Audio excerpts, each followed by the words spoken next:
Hello, it's your friendly neighborhood host, JT Wheatley, back again for another episode of the History of Comic Books podcast.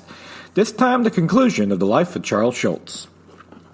On August 7th, 1973, the divorce proceedings were heard by the Honorable Lincoln F. Mahan between Charles and his wife Joyce, and Charles not contested.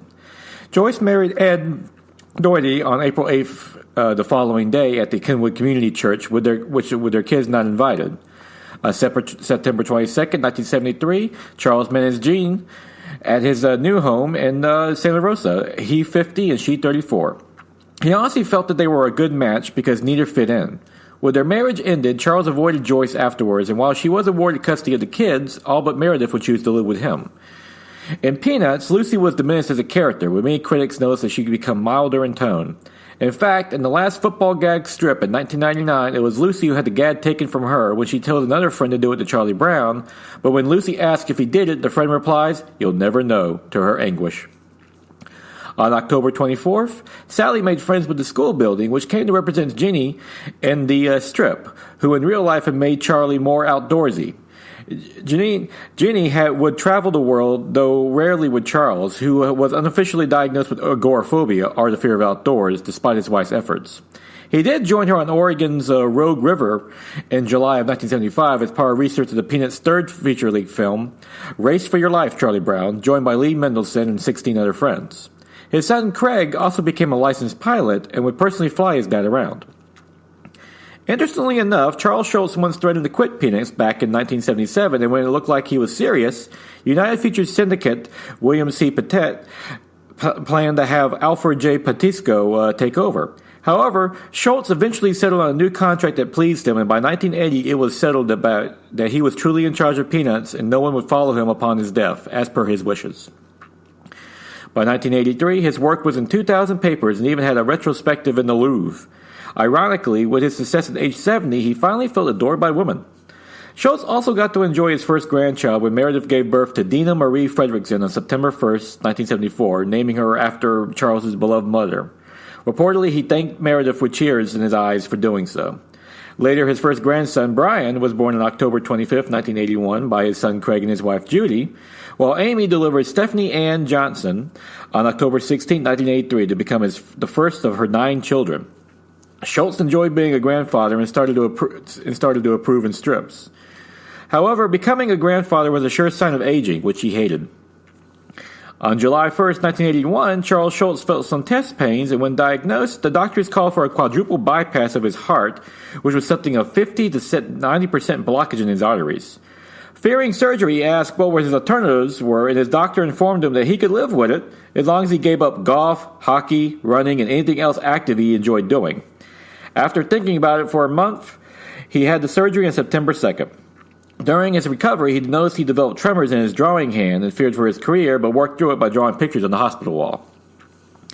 By April 1985, Peanuts was on a full merchandising empire with toys, cartoons, and 40,000 productions of the You're a Good Man, Charlie Brown play. By 1989, that empire hit the billions with $1 billion in sales and with Schultz receiving 5 to 10% in royalties. He was ranked as one of the top paid entertainers in the world, next to Michael Jackson, Mike Tyson, Oprah Winfrey, Steven Spielberg, and Bill Cosby. Peanuts was second only to Disney in sales, and to this day, Snoopy and Mickey Mouse routinely trade places as the most recognizable cartoon character in the world. Note, he's even more recognizable than Charlie Brown at this point. By June of 1985, Snoopy was licensed to promote Met Life Insurance in a $30 million ad campaign with the slogan, "Get Met, it pays." With all this, Schultz's salary skyrocketed, going from $4 million a year in 1975 to $12 million in 1980 to a height of $62 million in 1989. That was settled back down between $26 to $40 million a year the following decade. Not bad considering his dad once bragged he would make $24,000 a year from Peanuts.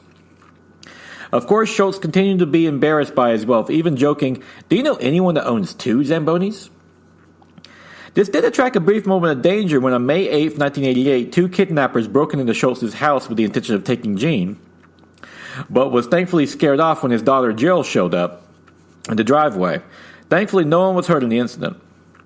Peanuts was a worldwide phenomenon at this point, reaching 5% of the world's literate population, and the strip being translated in 12.5 languages.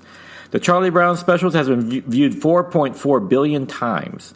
The success of Peanuts naturally saw other cartoonists flock to the field, hoping to have a sliver of Schultz's success. A notable one was Garfield by Jim Davis, who shared an editor with Schultz, Roberta Billy Miller, and his growing success would spark Schultz's later competitiveness, especially when Snoopy was briefly ranked behind Garfield in recognizability in 1987. Another competitor, at least a friendly one, was Len Johnson, the creator of the family strip For Better or Worse. He would actually mentor the up-and-coming cartoonist in advising her against the endings, happy or otherwise, and objected when she thought of killing off the dog Farley. He also did a foreword for the Calvin and Hobbes collection for Bill Watterson, who called Charles Schulz the elder statesman of comic strips. One thing that continued in his old age was his love of golf, and Schulz was a scratch golfer throughout his age, shooting his age on a regular basis and even scoring his first hole-in-one at the age of 72. On October 1st, 1994, he returned to Minneapolis for a tribute to him, and on June 28, 1996, Charles Schulz was awarded a star in the Hollywood Walk of Fame, adjacent to Walt Disney, who once tried to hire him so many decades ago. With all these accolades, Schulz took his first break in 47 years, from Thanksgiving in 1997 lasting all the way to New Year's Day. To cover for him, the papers reran the strips from 1987 to 92. As he reflected on his life, Schulz would take his greatest accomplishment was making so much of what little talent he had. However, Schulz would have a stroke, and in the medical examination, it was soon discovered he had colon cancer, was given 1 to 2 years to live by his doctors. As a result of his cancer, he had another stroke. With his health failing, Schulz sent a letter to his readers explaining he would be retiring in January, taking the strip with him. On February 2nd, Senator John N. Feinstein of California sponsored Senate Bill S-2000 to give Schulz a gold medal for his lasting contribution to the artistic world. President Bill Clinton would sign the bill into law on June 20th, 2000 that year.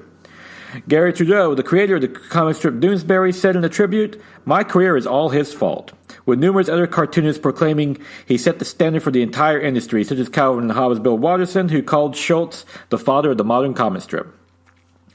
On January 3rd, 2000, Charles Schulz dictated his retirement strip with the wish that it would end with him, and on February 12th, 2000, he died with his last strip appearing on February 13th, the following day. Peanuts and Charles Schulz linked even in death. Well, not exactly, as Peanuts continues to live on. Per his wishes, the strip is only in reruns of the ones he produced, though Boom Studios did produce a new comic book series with new material from various artists, though controversy over such a comic book being made against his wishes made it short-lived. Considering how autobiographical Peanuts was to Charles Schulz, it is understandable how no one else could take up his mantle.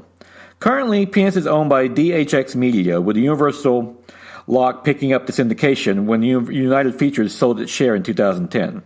On May 2004, Fantagraphics published the first in a 26-volume series of The Complete Peanuts, a collection of the entire strip, while on November 1st, 2015, a CGI movie, The Peanuts Movie, was released to modest success, grossing $246.2 million worldwide against a $99 million budget. The film received positive reviews, especially for its authenticity to the original strip and cartoons. Bill Melendez's archive voice was used for Snoopy and Woodstock's voices. All the while, the Charles Schulz estate continues to get the royalties. With in 2006, Forbes ranked Charles Schulz as the third highest earning deceased celebrity at $35 million the previous year, while in 2009, Todd Bonet, in his book Where Are They Buried? How Did They Die?, estimated that Schultz's lifetime earnings was $1.1 billion. For a man who once claimed you couldn't become a millionaire as a cartoonist, that was a level not even dreamed of. And that is the life of Charles Schulz, the creator of Peanuts comic strip, Charlie Brown, his dog Snoopy, and all his friends. From a simple son of a Minnesotan barber, he created an empire from a comic strip about a melancholy kid and his crazy dog, and remains the standard for all comic book strips to this day. Not just in success, but also in quality. Charles Schulz and his creation, Charlie Brown, may have been considered themselves losers, but in actuality, you couldn't be a bigger winner than those two. I would like to thank the chief source of these episodes being Schultz and Peanuts by David Michaels, an excellent biography on the legendary cartoonist that also features his Peanuts strip throughout, showing just how autobiographical Peanuts was to Charles Schulz. And he was probably right in that when he dies, the strip should die with him, as Schultz and Peanuts were essentially one and the same. It should be noted that this book has been criticized by the Schultz family for factual errors and interpretations, but it does remain insightful nonetheless. Pick it up wherever books are sold.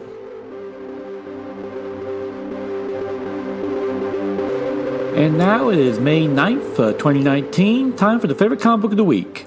Star Wars Age of Rebellion Boba Fett by Greg Pak and Mark Laming, which features a one-shot story about Boba Fett tracking down one of his bounties to ruthless proficiency like the great bounty hunter always does.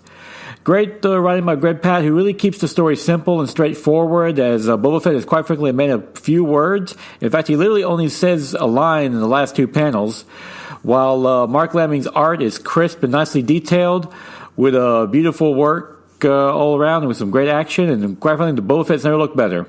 As a kid, I've loved Boba Fett. He's been my favorite Star Wars character of all time, and this is a great issue and shows that Marvel is doing some pretty good work overall with the Star Wars license.